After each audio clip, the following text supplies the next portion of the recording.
हज़रत ज़ैद बिन हारसा से नबी पाक सल्लल्लाहु अलैहि वसल्लम को बड़ा प्यार था। फिर उनके बेटे हुजूर के ग़ुलामज़ादे हज़रत उसामा बिन ज़ैद के साथ भी हुजूर बड़ा प्यार करते थे। लेकिन ये तो मुसल्लमा हकीकत है ना कि अज़मत और शान तो सैयदना फ़ारूक आज़म की ज़्यादा है। उम्मत का इत्तेफाक है कि नबियों के बाद सबसे बड़ा दर्जा जनाब सिद्दीक़ अकबर का, और फिर अल्लाह ने मकाम अता किया हज़रत फ़ारूक आज़म को। ये बड़े लोग थे। एक दफ़ा माल तकसीम हो रहा था तो हज़रत उमर रज़ी अल्लाह तआला अन्हु ने हज़रत उसामा बिन ज़ैद को 4000 दिनार दिए और अपने बेटे अब्दुल्ला इब्न उमर को 3000 दिनार दिए। तो हज़रत अब्दुल्ला इब्न उमर घर जाके कहने लगे, अब्बा जी उसामा में वो कौन सी खूबी है जो मेरे अंदर नहीं, और उसामा के बाप में वो कौन सी खूबी है जो आपके अंदर नहीं। तो हज़रत उमर की आजिज़ी देखिए, हालांकि बिल इत्तेफाक दुनिया जानती है कि जनाब उमर फारूक रज़ी अल्लाह तआला अन्हु अफजल हैं, फिर भी पता अपने बेटे से क्या कहते हैं, फरमाने लगे अगर तूने पूछ लिया तो सुन, फिर मेरी तो राय ये है कि तेरे से ज्यादा उसामा बिन ज़ैद हुजूर की नजर में प्यारे हैं, और उसामा का बाप तेरे बाप से ज्यादा नबी पाक का प्यारा है। कंपैरिजन करने नहीं दिया, बच्चों को किसी ऐसी जगह खड़े होने नहीं दिया।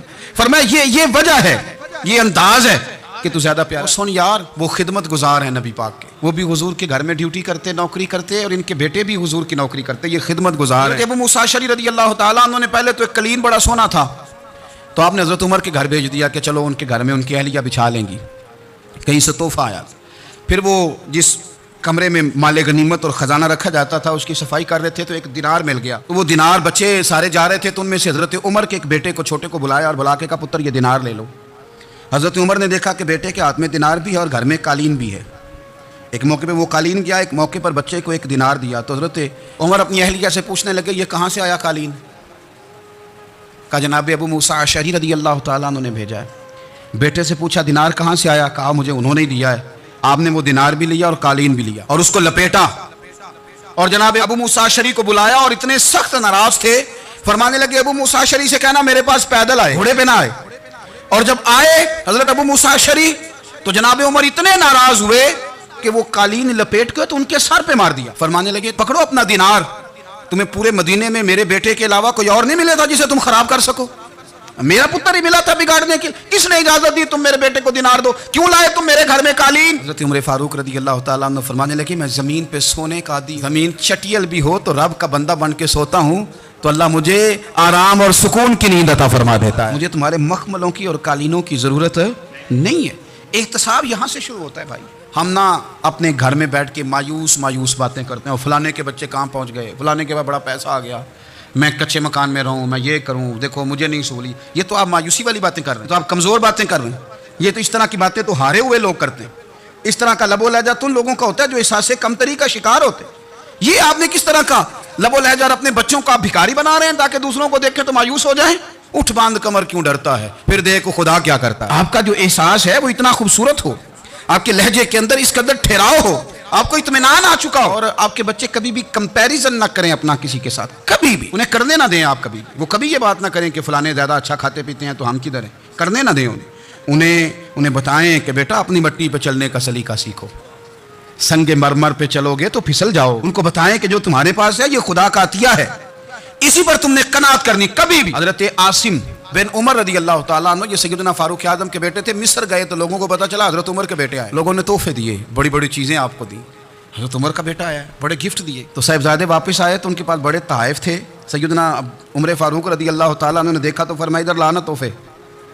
कहा जी लोगों ने मुझे दिए हैं। फरमाया तूने क्यों बताया था कि मैं अमीरुल मोमिनीन का बेटा हूँ? कहा हुजूर उनको वैसे ही पता चल गया।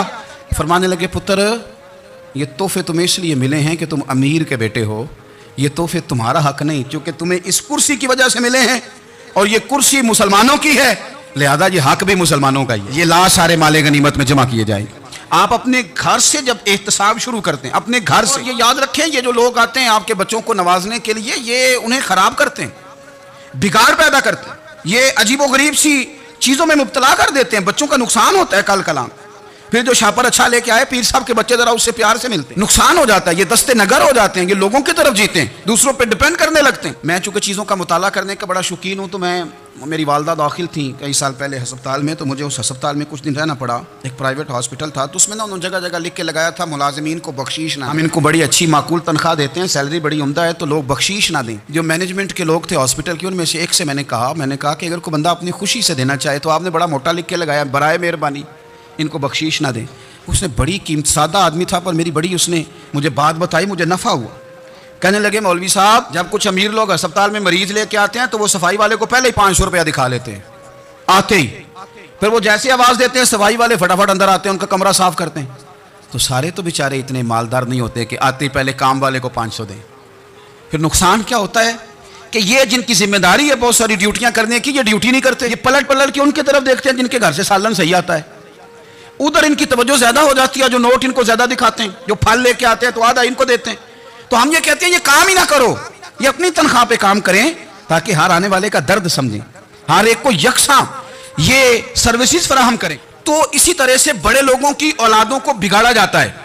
आप हमारे मुल्क में ये निज़ाम है, मौजूदा हुक्मरान हो या इनसे पिछले, बच्चे सब के मुल्क से बाहर रहते हैं। यहाँ रहते हैं तो मोहल्लात में, बाहर जाते हैं तो बड़ी बड़ी आसाइशों में। इनके बच्चों के लिए कानून भी अलग से हैं, कायदे भी अलग से हैं।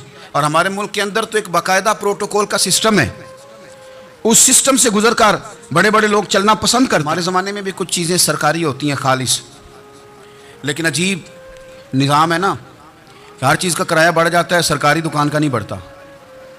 बाकी दुकानें 5-6 साल के लिए मिलती हैं, सरकारी दुकान पे आप कब्जा करना चाहें तो पूरे 100 साल के लिए मिल जाती है, क्योंकि ये आम आवाम की प्रॉपर्टी है, तो इसके साथ जो मर्जी को सलूक करे। एक सरकारी चरागाह थी जिसके अंदर जानवर चरा करते थे। हमारे यहाँ भी पंजाब में कुछ जगह होती हैं तो हम लोग कहते हैं शामलाट है। सरकारी चरागाह में जानवर चरा करते थे। हजरत उमर फारूक रदी अल्लाह तआला अन्हु के साहिबजादे सैयदना अब्दुल्लाह इब्न उमर रदी अल्लाह तआला अन्हु ने भी एक ऊँट खरीद लिया। तो सब लोगों के जानवर सरकारी चरागाह में चरते थे, आपने भी अपना जानवर वहाँ चरने के लिए, खाने पीने के लिए छोड़ दिया। वो जब ऊँट आया तो पतला था, कुछ दिनों के बाद वो फरबा हो गया, ताकतवर हो गया, मोटा ताज़ा हो गया। हज़रत सैयदना अब्दुल्लाह इब्न उमर रदी अल्लाह तआला अन्हु ने बेचा तो वो डबल कीमत से भी ज़्यादा का बिका, क्योंकि पहले दुबला पतला था, अब मोटा ताज़ा फरबा हो गया। हज़रत सैयदना फारूक आज़म रदी अल्लाह तआला अन्हु को पता चला तो बुलाया, फरमाया पुत्र ऊँट बेच दिया है? अब्बा जी बेच दिया है। फरमाया कितने का खरीदा था? इतने का। बेचा कितने का? डबल कीमत बताई। फरमाया इस तरह करके असल रख ले और जो ऊपर मिली मुझे दे दे। हुजूर आपने क्या करनी है? फरमाया मैं सरकारी खजाने में जमा करूंगा। हुजूर क्यों? फरमाया इसलिए कि तेरा ऊंट सरकारी जगह पे चरा करता था, वो घास सरकारी जगह से खाता था। हुजूर सबके खाते। अब्दुल्लाह इब्न उमर कहने लगे सबके खाते हैं। आप फरमाने लगे तू सब में शामिल नहीं है, तू अमीरुल मोमिनीन का बेटा है, तुझे मैं ये हक नहीं दे सकता, तेरे ऊपर थोड़ी सख्ती ज्यादा की जाएगी, तुझे ये हक नहीं मिलेगा। तू अपने ऊंट को चूंकि सरकारी चरागाह में चराया करता था, लिहाजा तुझे वो जो असल रकम यहाँ जमा करानी पड़ेगी। हमारे तो बच्चे, पहली बात तो यह है कि बात ही नहीं सुनते। ये सब के बच्चों की बात कर रहा हूँ, वो टीचर के बच्चे हों, सेठ के बच्चे हों, पीर के बच्चे हों, इमाम साहब के बच्चे हों, किसी के बच्चे हों, पहले तो सुनते नहीं। और अल्लाह खैर करे, अगर आप कोई सुनाना चाहें फौरी तौर पर वो होम मिनिस्ट्री के पास पहुँच जाते हैं, उनकी अम्मा उनकी वकील बन जाती है, आप कह ही कुछ नहीं सकते, हालात रुख बदल जाते। उसका नुकसान ये होता है कि इनको तराशा नहीं जा सकता, इनको हीरे नहीं बनाया जा सकता, इनके ऊपर कुछ ऐसी मैल कुचैल चढ़ जाती है जो बड़ी अजीबो गरीब होती है। और कुछ लोग ऐसे होते हैं जो खराबी करने में भी अपना किरदार अदा करते हैं, खराबी करने में।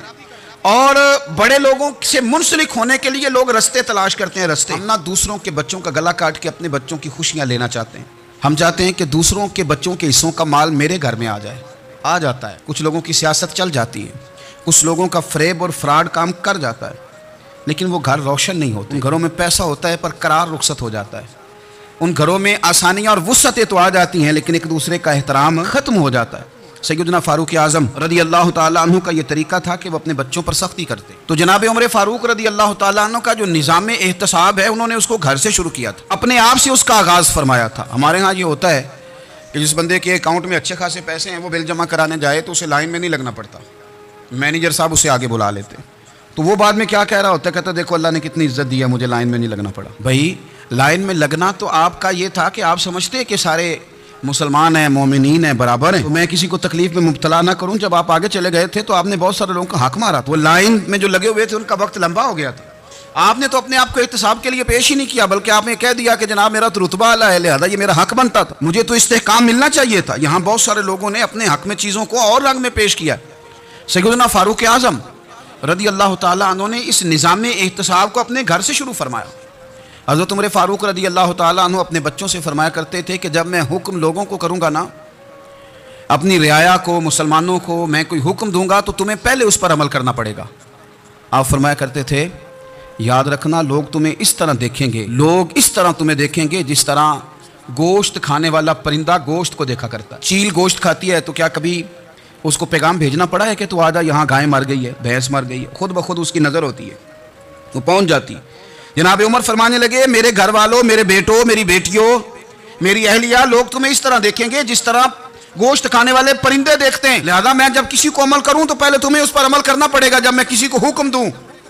आप फरमाने लगे, याद रखना, अगर तुमने मेरा हुक्म ना माना तो गैरों ने हुक्म ना माना तो उन्हें एक सजा मिलेगी, और अगर मेरे घर वालों ने ना माना तो डबल सजा मिलेगी। तुम पर डबल सख्ती की जाएगी कि तुमने मेरी बात क्यों नहीं मानी। ये निज़ाम में एहतसाब है।